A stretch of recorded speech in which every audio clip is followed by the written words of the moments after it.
MDH biryani મસાલા, પારંપરિક બિરયાનીનો અસલી સ્વાદ. असली मसाले सच सच MDH તો રાજ્યમાં હાલ જોઈએ તેવી ઠંડી નથી પડી રહી. સામાન્ય રીતે ડિસેમ્બર મહિનામાં સારી એવી ઠંડી પડતી હોય છે, પરંતુ અત્યાર સુધી ઠંડીનો ચમકારો જોવા મળ્યો નથી.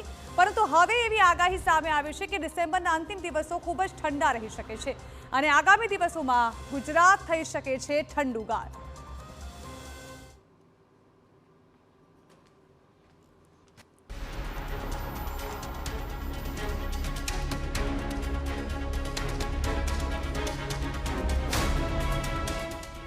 રાજ્યના વાતાવરણમાં આવશે પલટો.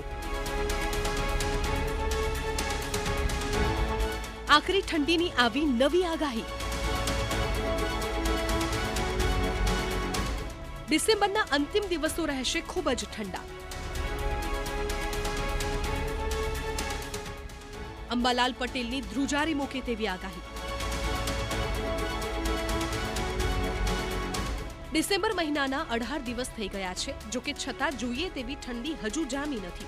વહેલી સવારે અને મોડી રાત્રે ઠંડીનો ચમકારો જોવા મળે છે, પરંતુ દિવસ દરમિયાન તો ગરમીનો જ અહેસાસ થાય છે. ત્યારે સવાલ એ છે કે આખરે ક્યારે પડશે આકરી ઠંડી.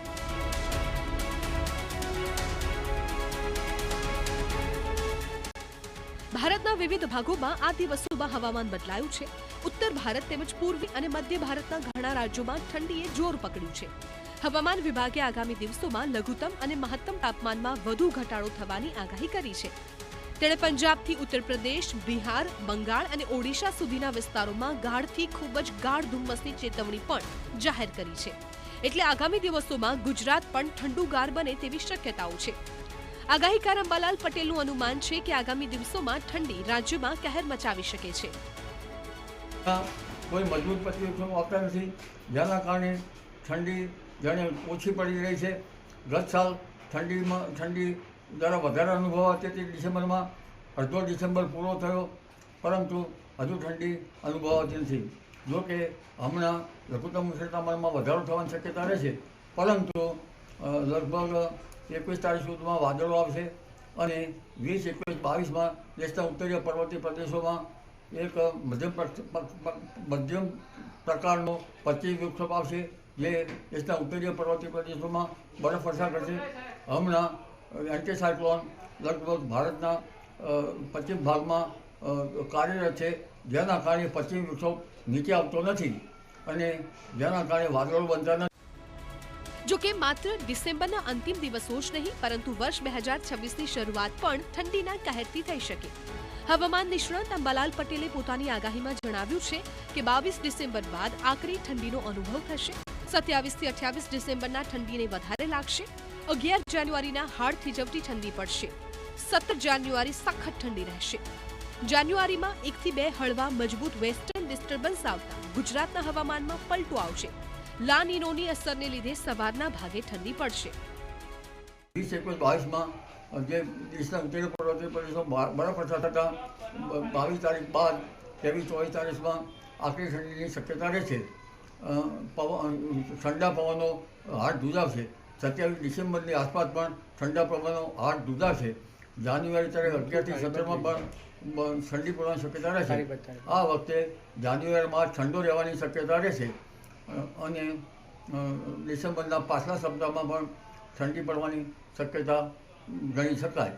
આ ઉપરાંત પશ્ચિમ વિક્ષોભ જાન્યુઆરી માસમાં કંઈક મધ્યમ કક્ષાના સારા આવતા જાન્યુઆરી માસમાં પણ ગુજરાતના હવામાનમાં પલટો આવી શકે.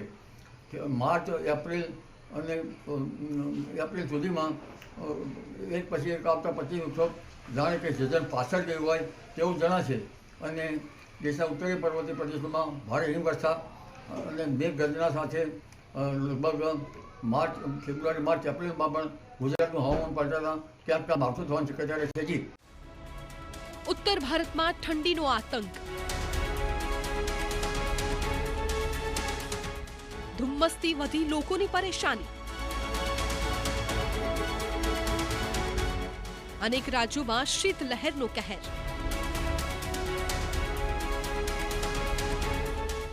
ઉત્તર ભારતના હાલ અનેક રાજ્યોમાં ઠંડીએ ભારે કહેર મચાવ્યું છે.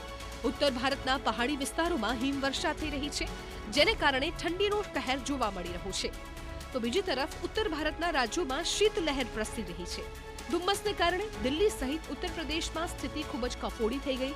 પંજાબમાં પણ ઠંડીએ આતંક મચાવ્યો. ધુમ્મસને કારણે વાહન ચાલકોને ખૂબ જ પરેશાની થઈ રહી છે. यहाँ पे अभी कुछ लोगों से पता चला कि ठंड आज ही बढ़ा है यहाँ पे, और यहाँ पे देखिए आप इधर पीछे पूरा कोहरा भी पड़ा हुआ है. ठीक है, ये ठंड आज से ही इतना ज़्यादा स्टार्ट हुआ है.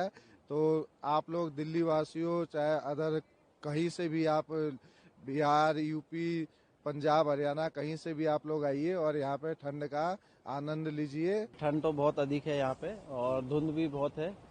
और हम एमपी से आए हैं माँ गंगा के दर्शन करने. आरती करी हमने अभी और अब यहाँ से आगे जा रहे हैं. હિલ સ્ટેશન માઉન્ટ આબુમાં ઠંડીનો જબરદસ્ત ચમકારો જોવા મળી રહ્યો છે. તાપમાન ઘટીને 3 ડિગ્રીએ પહોંચતા વધ્યું છે ઠંડીનું પ્રમાણ. માંચગાંવ, કુમ્હારવાડા, ગુરુ શિખર સહિતના વિસ્તારોમાં તાપમાન 0 પર પહોંચી ગયું. વાહનો, વૃક્ષો પર પણ બરફ જામવાની શરૂઆત થઈ ગઈ. હાડ થીજવતી ઠંડીમાં પ્રવાસીઓએ મજા માણી.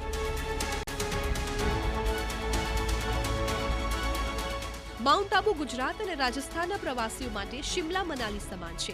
ત્યારે ડિસેમ્બરની ઠંડીમાં માઉન્ટ આબુમાં પ્રવાસીઓનો ધસારો વધ્યો છે. મહત્વનું છે કે મેદાની વિસ્તારોમાં 0 ડિગ્રી તાપમાન નોંધાઈ રહ્યું છે.